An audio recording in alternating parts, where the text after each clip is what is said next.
Today is day 100 of the year 2021, and the date is April 10, 2021.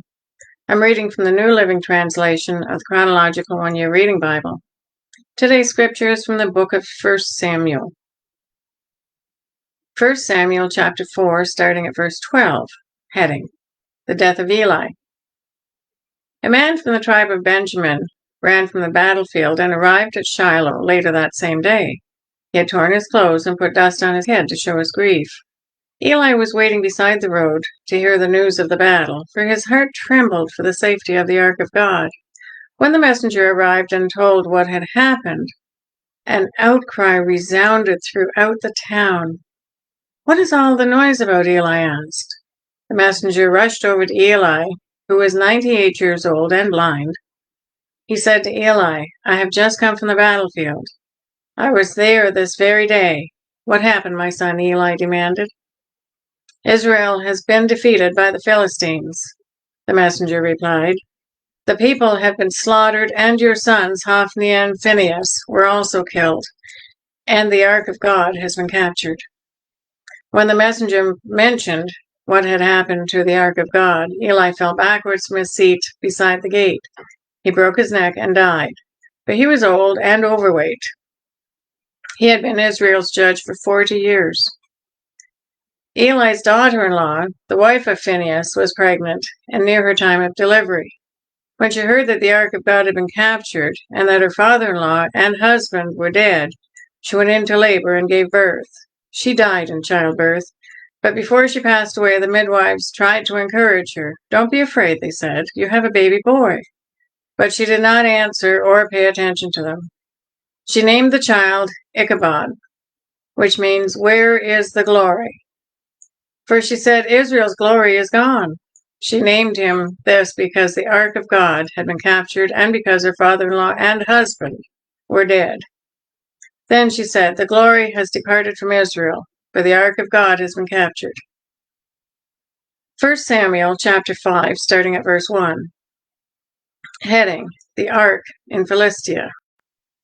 After the Philistines captured the ark of God, they took it from the battleground at Ebenezer to the town of Ashdod. They carried the ark of God into the temple of Dagon and placed it beside an idol of Dagon.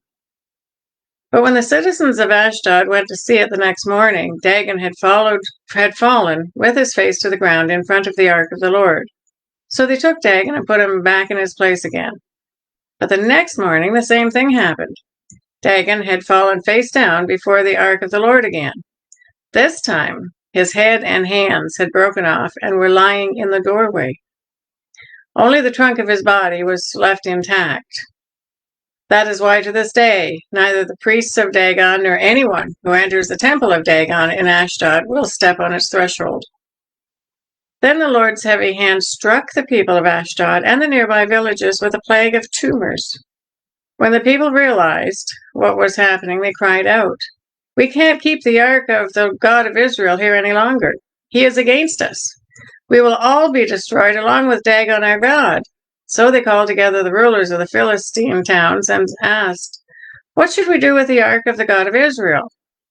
The rulers discussed it and replied, "Move it to the town of Gath." So they moved the ark of the God of Israel to Gath. But when the ark arrived at Gath, the Lord's heavy hand fell on its men, young and old. He struck them with a plague of tumors, and there was a great panic. So they sent the ark of God to the town of Ekron. But when the people of Ekron saw it coming, they cried out, "They're bringing the ark of the God of Israel here to kill us too." The people summoned the Philistine rulers again and begged them, "Please, send the ark of the God of Israel back to its own country, or it'll kill us all."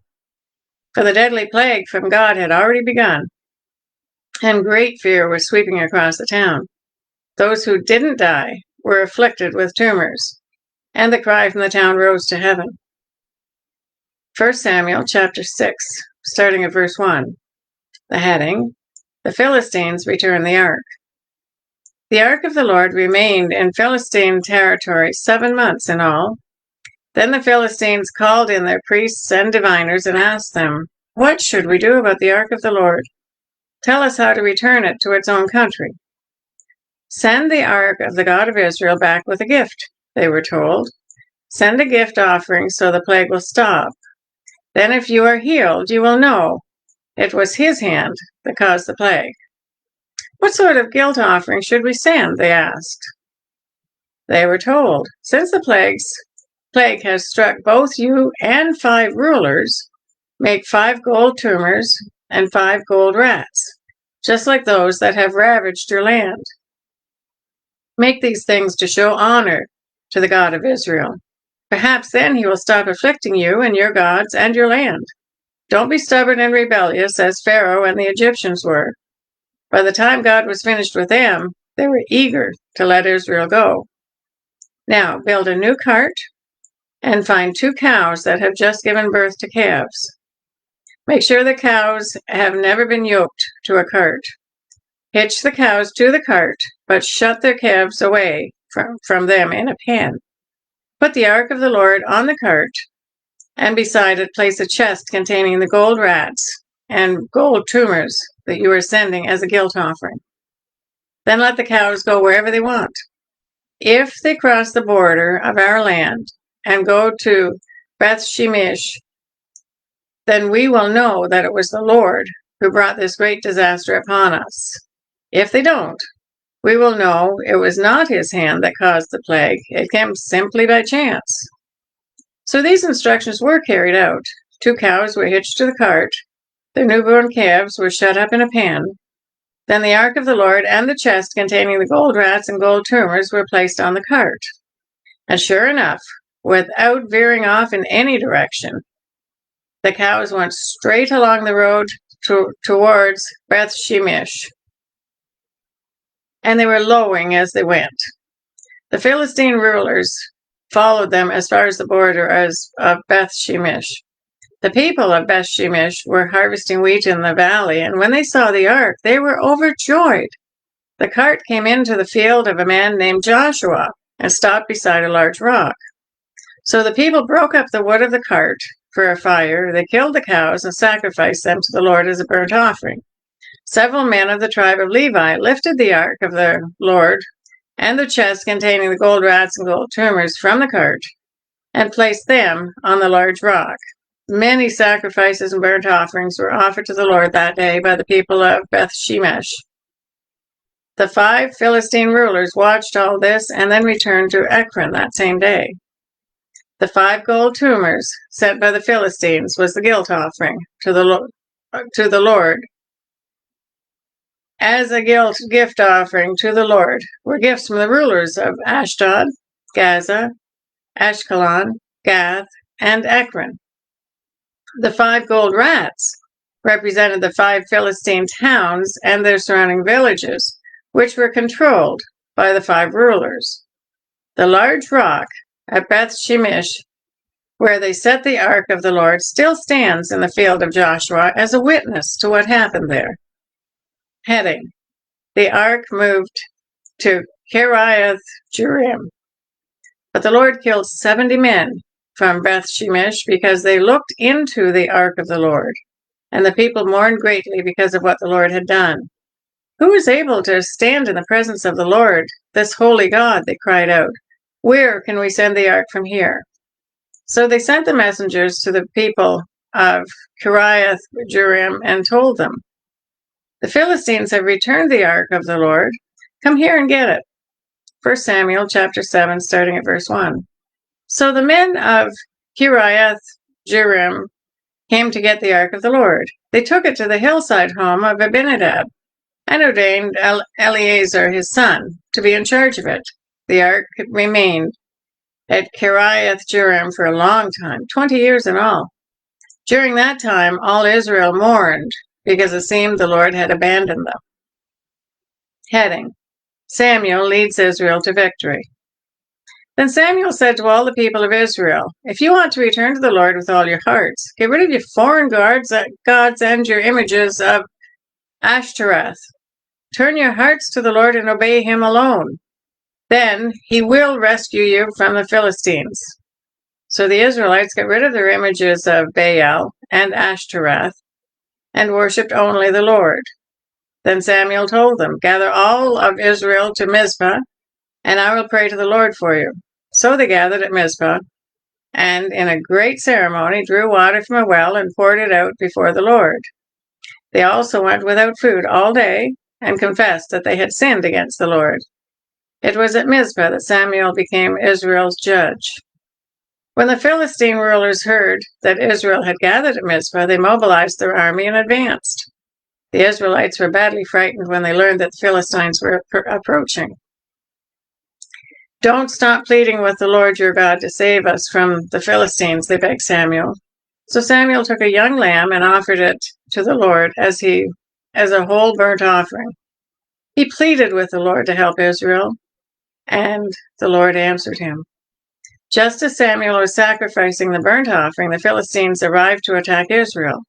But the Lord spoke with a mighty voice of thunder from heaven that day, and the Philistines were thrown into such confusion that the Israelites defeated them.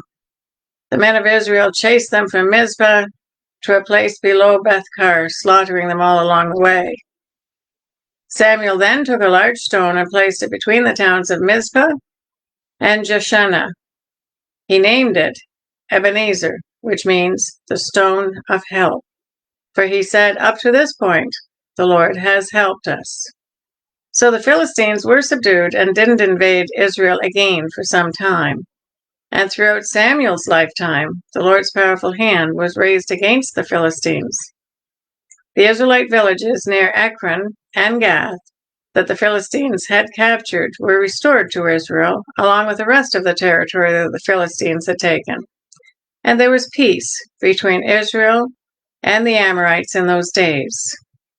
Samuel continued as Israel's judge for the rest of his life. Each year he traveled around, setting up his court, first at Bethel, then at Gilgal, then at Mizpah.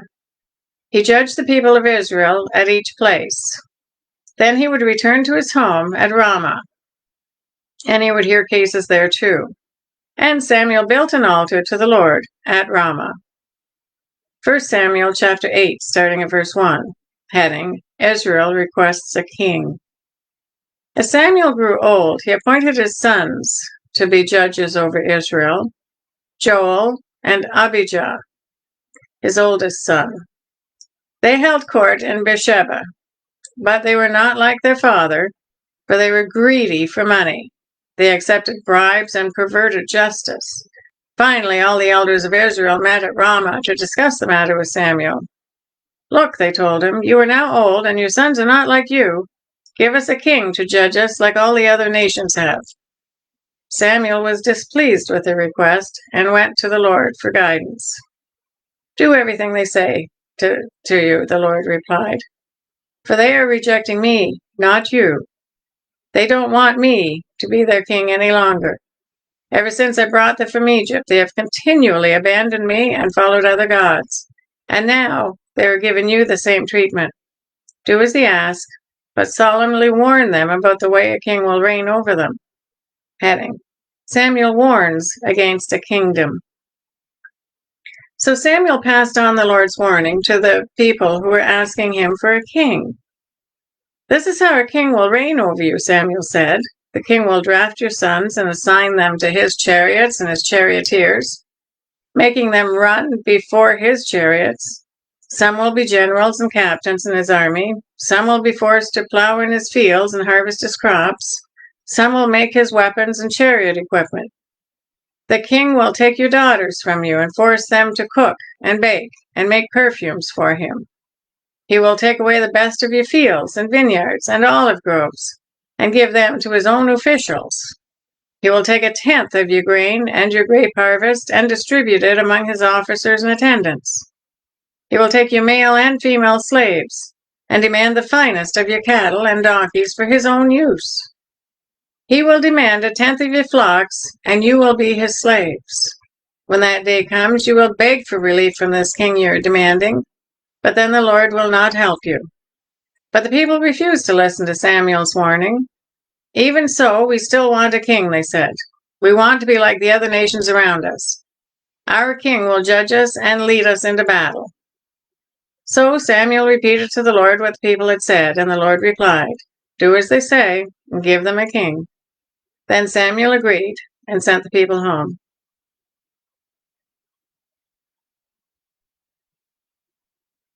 That is a reading for day 100. God bless each and every one of you. And may God be with you until we meet again.